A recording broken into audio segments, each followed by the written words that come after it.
So peace be on all of you. I do hope every one of you is in the best of health and happiness. When I think of the African fiscal space, I like to focus on the extent to which African governments can generate revenue to meet their financing needs. Now, usually every government is exposed to revenue shortfalls, which undermines their efforts and planning towards securing a sustainable socioeconomic environment, which is buttressed by efficient political frameworks and strong financial sectors to guard against fiscal limitations. Governments usually borrow. So that's the context, right? Unchecked borrowing, utilized for non-economic activities that do not result in returns, but are instead diverted towards private use. Borrowing that results in the creditor looking at a debtor state as a pathway towards monetizing the debt and earning more out of what is loaned goes against the very idea of fiscal activism. A government borrows so that it has enough to run the state and its society.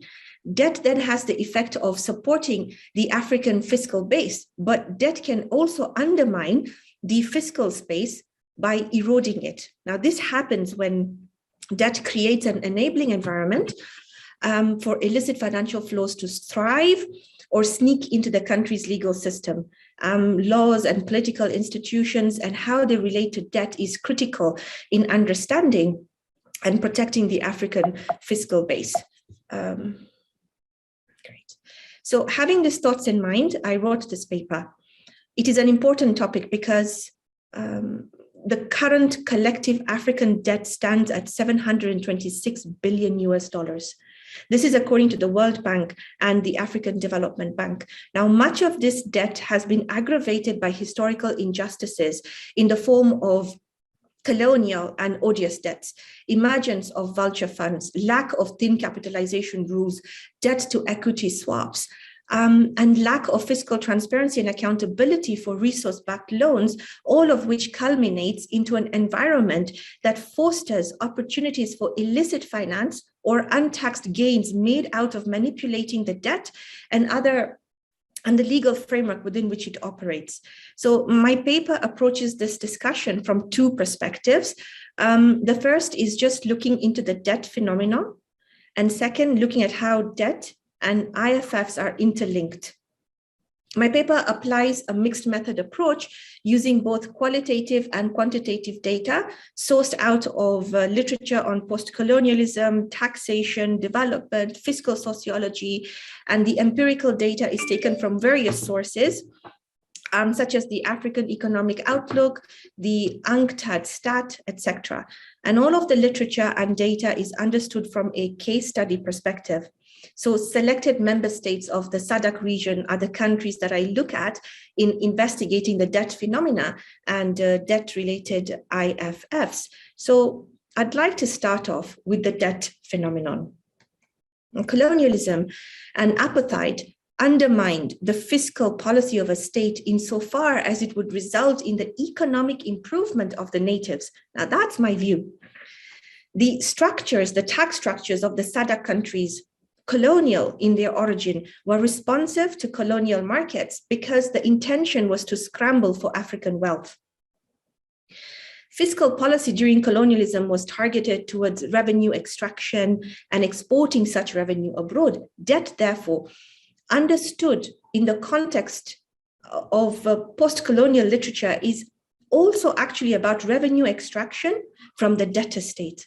Think of this in terms of the high interest rates and management fees that come with it and the secrecy around, for example, resource-backed loans, which when there is a default entitles the creditor to seize the debtor state's assets. Now, this post-colonial vision on monetizing debt, in my humble view, was introduced through the Washington Consensus, a political arrangement that looked to support fiscal regimes with revenue in turn of the borrowing state acceding to some of their conditions.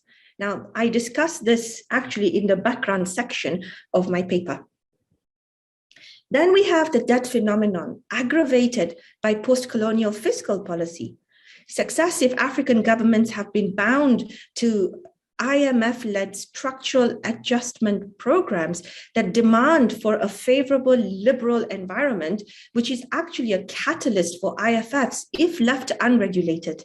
Of course, the very idea behind liberal markets is privatization. And privatization is all about deregulation, a distinct red flag. So arguably, vulture funds exist because of this liberal market that also permits neglect in introducing thin capitalization rules and promoting debt to equity swaps. And I will address these later in the presentation. So that's the context against which the African debt has evolved, standing at 726 billion US dollars, out of which the World Bank, according to its 2019 statistics, reveal that the SADC countries owes 123.71 billion US dollars.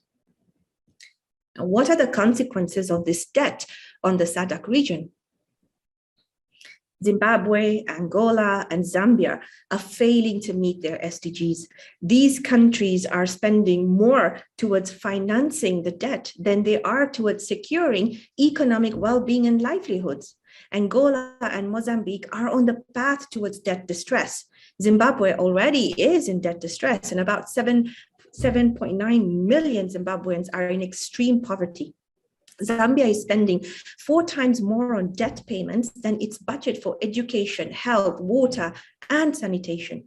And if you look at the graph here, right, the graph here shows that the SADC and even East African countries are spending more on debt than on social spending. Now, doesn't this make their fiscal space fragile when it comes to guaranteeing socio-economic rights and the progressive realization of human rights? The second problem that I was exploring in my paper related to illicit financial flows and debt-related IFFs.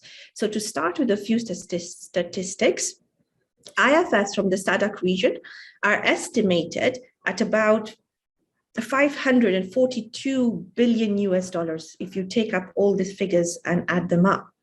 Of course, accumulated over the years. Now, any fiscal regime in which IFFs thrive expose the fiscal space to vulnerabilities.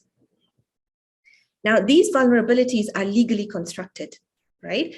A country has legal systems and institutions in place to negotiate the debt, the tax arrangements, and repayment terms. There are monitoring institutions in place that should guarantee fiscal transparency and accountability, put in checks and balances in how the debt is utilized and how financial flows are regulated. There are oversight bodies that see to laws and regulations being implemented, yet amidst it all, like a shadow, illicit finance traverses through these systems, institutions, and bodies. So the law gives illusions of legitimacy to debt when debt itself fosters illicit financial flows. Look at how much SADC countries owe in debt versus how much they lose through IFFs. Calculated in total, it is 123 billion US dollars versus 542 billion US dollars. The question is, how does this happen?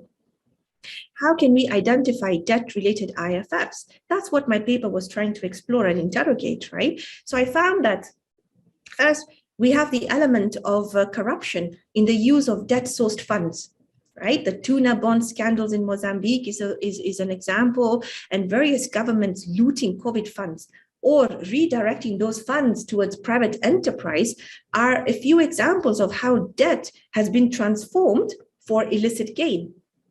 There's the problem of vulture funds, right? Now, this is a company, a vulture fund. It's usually in law, we call them hedge funds. They are an investment fund set up by commercial creditors that seek to make a profit by buying up bad debt at a cheap price, then attempting to recover the full amount by suing through the courts.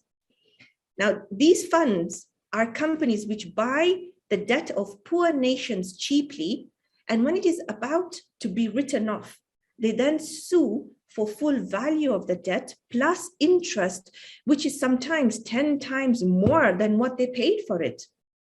That the full profits they make on debt that they purchased cheaply along with interest and on the principal amount is usually routed through a web of transnational companies registered in either secrecy or low or no tax offshore jurisdictions, making it difficult for revenue authorities to tax the profit and the interests earned.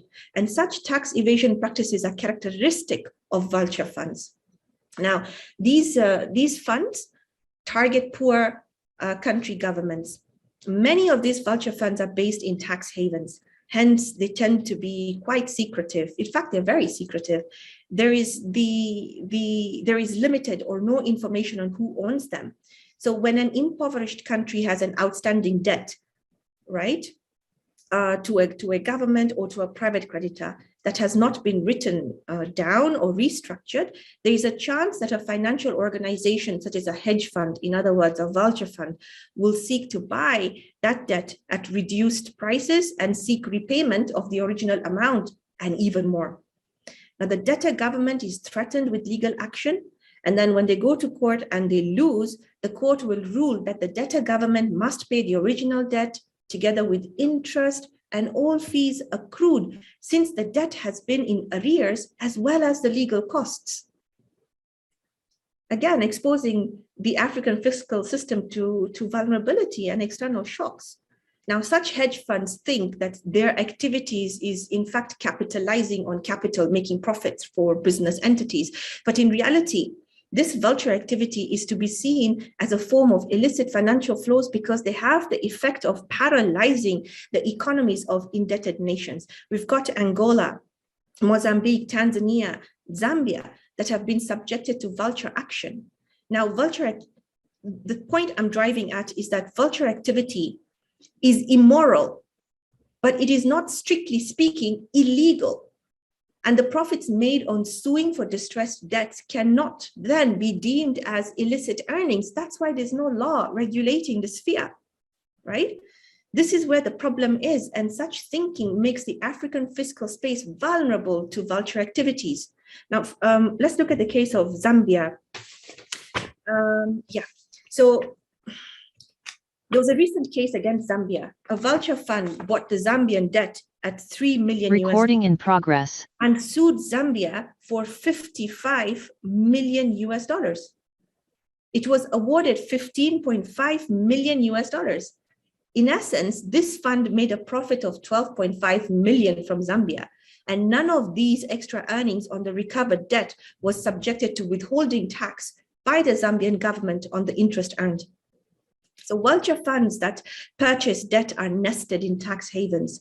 They can also be shell companies, which makes it impossible to quantify how much debt around the world they actually hold because they are subject to the doctrine of privity of contract. It's a private matter. And because it is subject to a private contract, even the discounted rate at which the distressed debt is purchased is not publicly known. So when the company sues for full recovery, it actually makes a profit, such as in the Zambian case.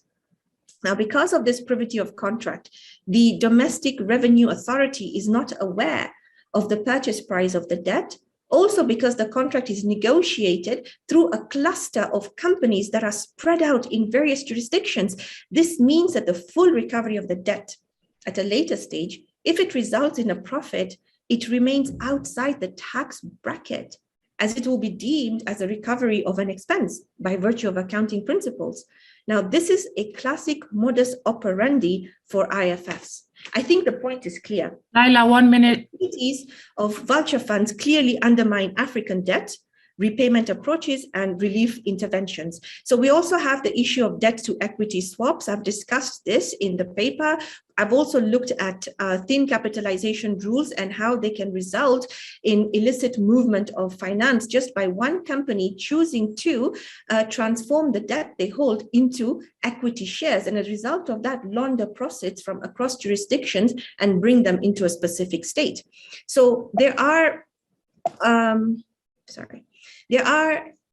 some key recommendations that I have been making, right? What do we do? How do we curb against debt-related IFFs? So in the recommendations section of my paper, I have delved extensively into specific recommendations for the SADC countries, but these recommendations can also be applicable to other African states to preserve their fiscal space.